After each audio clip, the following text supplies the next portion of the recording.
Welcome to your online coffee break, where we discuss bite-sized topics that inspire, educate, and entertain.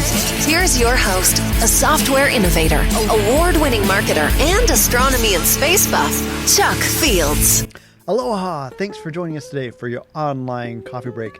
Today, I'm so pleased to introduce my special guest, Jake Shimabukuro. Jake first on the world nearly 15 years ago with his amazing ukulele rendition of George Harrison's ballad, While My Guitar Gently Weeps. He recorded this while he sat at Central Park and now has nearly 17 million views on YouTube. Now, Jake is an incredible music artist. In fact, Guitar Player magazine called him the Jimi Hendrix of the ukulele.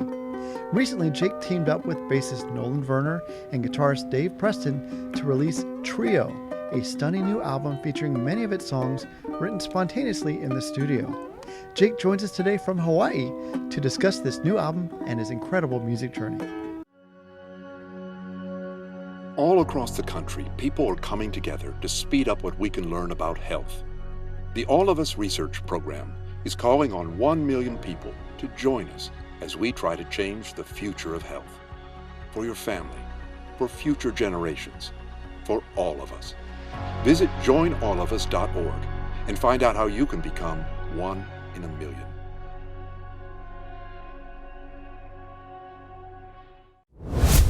Online coffee break.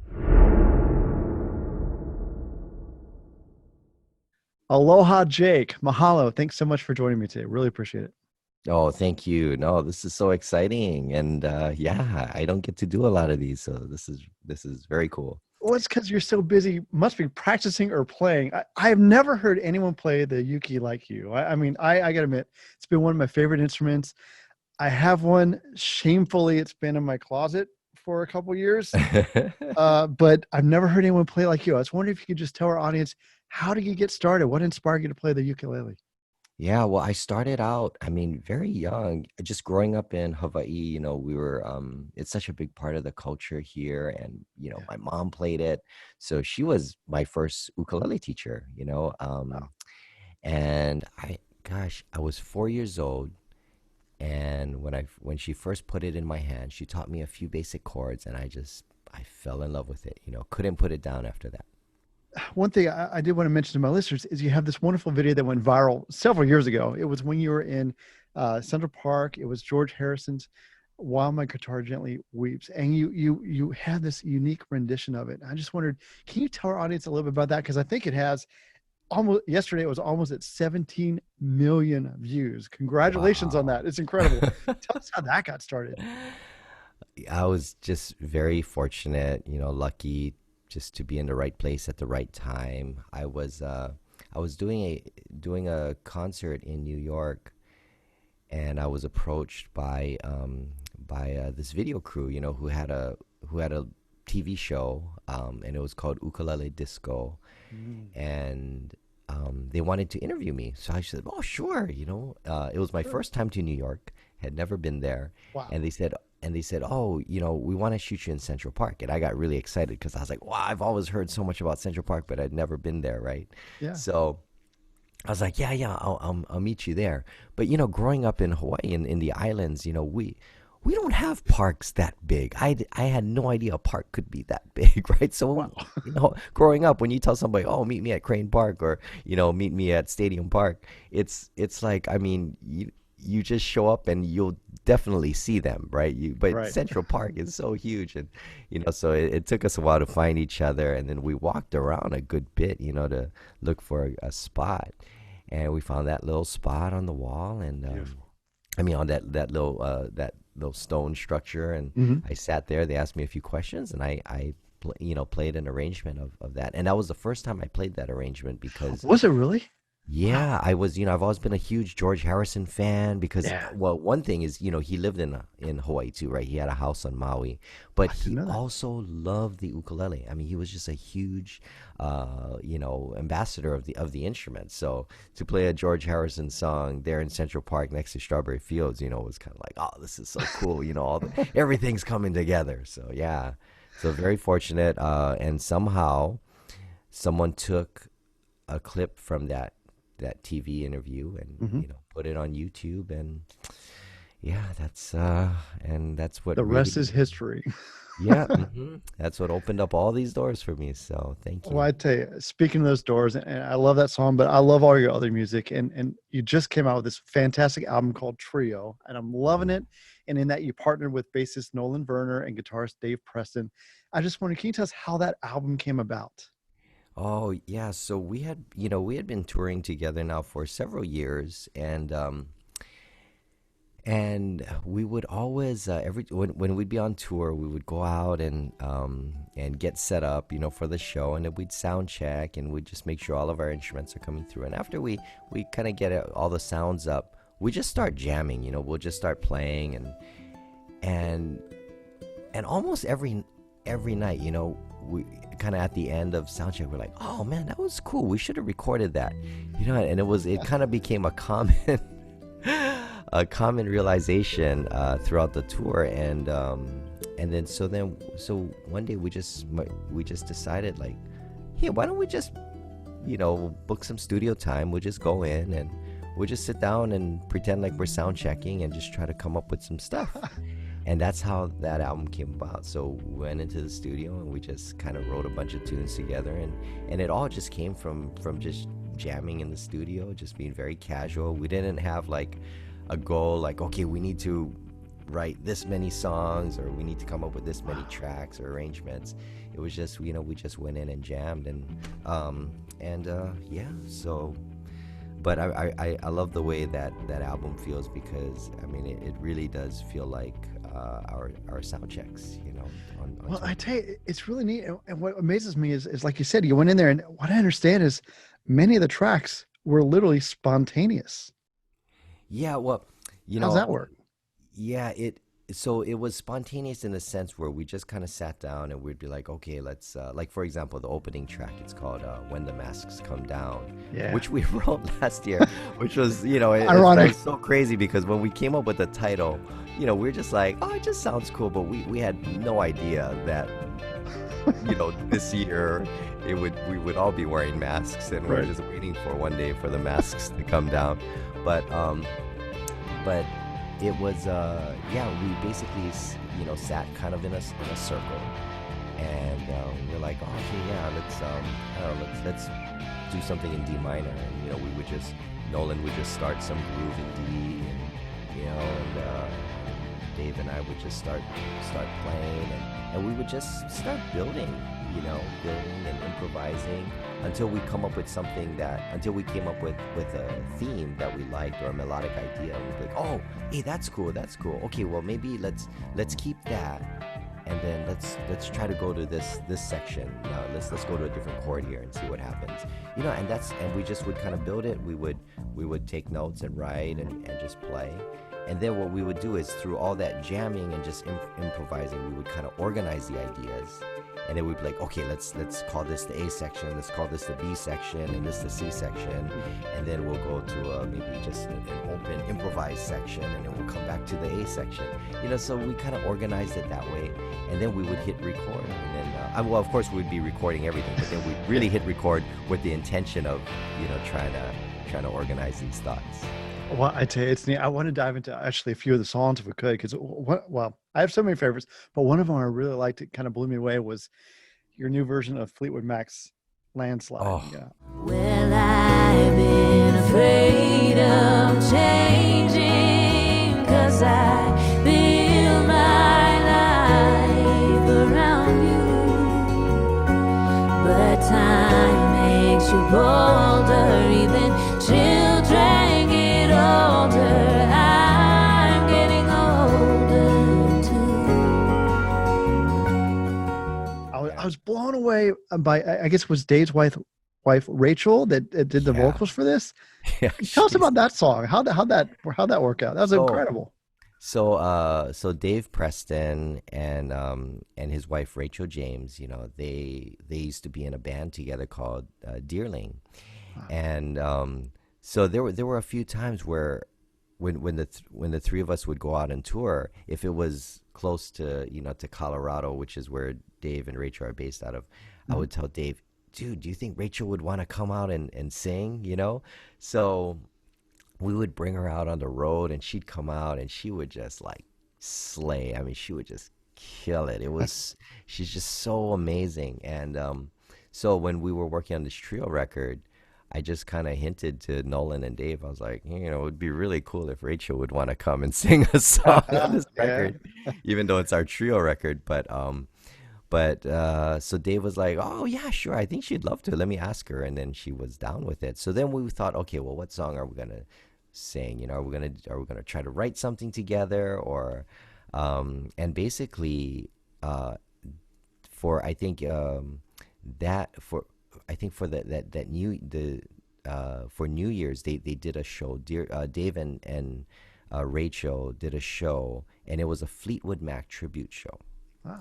So, and then to just kind of bring everything together, while we were the week leading up to the recording studio, Fleetwood Mac did their reunion concert. So we were in Nashville, getting ready to tour again, and then prepare for this upcoming recording, and we got invited to go to the Fleetwood Mac show, because a buddy of mine is their tour manager, Marty Hom. And so Marty called me up. He's like, yeah, are you in Nashville? You want to come see the show? I was like, oh my gosh, I've never seen Fleetwood Mac before. So we took the whole crew, and we got to go backstage and all that. Awesome. It was just so awesome. But to make a long story short, we were just so inspired by that show. And we just so we thought, dude, you guys just did that Fleetwood Mac tribute thing, man. Let's do a Fleetwood Mac song. And then she said Landslide, and I was like, well, that's my favorite. So yeah, let's do it. Man, that one's awesome. But you also did Pink Floyd's "Wish You Were Here." Oh, I mean, that's incredible. And I actually heard your manager Van Fletcher suggested that song. Tell us about how that developed. He did. It's funny because when we first started working together, which was like, 6 years ago now, Van, he gave me that record. He said, because of course I've listened to some Pink Floyd and all that, but I wasn't as familiar. I have to be honest, I wasn't as familiar with the "Wish You Were Here" record. And he said, study this record, because the whole album is just beautiful. Yeah. And so I sat down with it and listened to it, and I was like, wow, man, this is amazing. It was just so different from the usual Pink Floyd music that I was hearing. And I remember, like, way back then when I was doing an album called, I did an album called Nashville Sessions, and I remember my manager Van, kind of pushing the song "Wish You Were Here." It's like, maybe you guys should do that. We ended up doing all originals, and then we did the next album, and then I think with this trio record, I thought, oh man, Van's been always talking about this. I told the guys, Van's always been talking about "Wish You Were Here," and it's such a beautiful tune, but I wasn't sure, what we would do with it, and so I remember, like, halfway through the recording session for this record, I leaned over and I just mentioned to Dave, I was like, I just said, do you know the guitar part to "Wish You Were Here"? And he looked at me, he was like, you mean this one? And he played the whole thing for me. I was like, oh, dude, that's awesome. So yeah, so we're like, oh, all right, let's do it then. And the next day we just we sat down and we just played through it, and we found some old vintage gear, like an old Space Echo and just some old analog tube stuff, and ran all the instruments through it, man. It just got real vibey, and it's a haunting melody. The melody and the guitar part is so haunting, and it's just one of those tunes that, I don't know, it just once you get it inside of you, it just it'll never leave you. Wow. Well, I tell you, one thing too about trio is it's got this amazing variety of genres, and one song I love flamenco style too. And you got a song on there called "Red Crystal." Red Crystal, yeah. Yeah. How'd that name come about? Tell me more about that. Oh yeah, it was my son. Awesome. I have my oldest son. He's 7 years old, but he's pretty much been, I don't know, he always comes up with these great titles for songs. A few projects back, I mean, he was only like 4 or 5. I played it. We recorded the song on Nashville sessions called "Man of Mud," and it kind of has like a real heavy, kind of almost like a real heavy rock kind of groove. And I played it on a baritone ukulele, the main part on a baritone uke, and I just like threw some heavy overdrive and distortion on it, almost like a fuzz, and I played this riff, and he listened to it and he was like, "Oh, yeah, Daddy, you should call this song Man of Mud." Right? I was like, "What?" And it was so funny because then he even wrote his own song called Man of Mud, where he would just be like pretending to play the uke, and he'd be like, "The man of mud, the man of mud, the man of mud, the man of mud." So he told me, "Yeah, you should call this song that." And yeah, and it just stuck. It was so cool. I remember looking up on the internet at the time to see if there was any other songs, named that, and there was like absolutely nothing. And then so with this song, I mean, with this album, we couldn't come up. We were trying to think, what would be a good, the title for this kind of flamenco inspired piece. So I was like, I'll just play it for my son. And so I played it for him, and he was like, and he listened to it, and he goes, "Oh, you should call this one Red Crystal." And I was like, huh. And then I just thought, yeah, like the flamenco, the red, the passion, and but it was, yeah. And I mentioned it to the guys, and like, "Oh man, that's perfect." And I was like, oh, actually, my son came up with that one. Oh, that's awesome. Does your son play? Does he play the yeah, ukulele? he plays the ukulele. And especially, yeah, I mean, the last few months during lockdown, he's been playing a lot. So yeah, we have fun playing together, and yeah, he loves music. So both my kids love music. So I think that's wonderful. Well, speaking of, there might be some other parents out there who have kids that, they're looking for things to do right now. They might be musically talented. What advice would you tell the parents of kids out there, or the kids out there, if they want to develop their music interest? Yeah, well, if you've never played the ukulele before, I mean, it's very affordable. And it's very easy to learn. And I'm not just saying that. It's one of the things that I love about the ukulele is it's not intimidating. It's 4 strings. The strings are made of nylon, so they're soft on the fingers. For children, it's perfect because it's not a large instrument, so it's easy for them to sit down. Like when I was 4, that's when my mom started teaching me, and I put it in my lap and I just started strumming, just the C chord, just one finger. And that's the thing with the ukulele is you can play so many chords with just using one finger, and you can play entire songs just using one finger of your left hand. And it's so I think the nice thing about it is it's encouraging because you're immediately playing, and you're immediately playing a song, and I think that kind of motivates you to, oh man, I can do this, and then it makes you want to learn a second song or a third song, versus if you're learning the trumpet, or if you're learning even the violin, or even the guitar. It can be quite challenging, and it can take a bit of time before you're playing your first song. So then it requires more patience, right? And not everybody has the patience and the time. But with the ukulele, you don't need to have the luxury of patience, and you don't need the luxury of time. You can just pick it up, and just a simple tutorial will just take you through 2 or 3 chords, and then with that you can play hundreds of songs. It's such a happy instrument too, I have to say, because you're right. Yes. I mean, you get it, and once you're playing a chord, you're strumming, and it's like you just can't help but smile. Yeah, exactly. It's awesome, Jake. These are crazy times. I just want to ask you as we close, what's coming up for you? What's next? So I have a collaborations album that's coming out, Nice. which is I think everyone's collaborating right now. Yeah.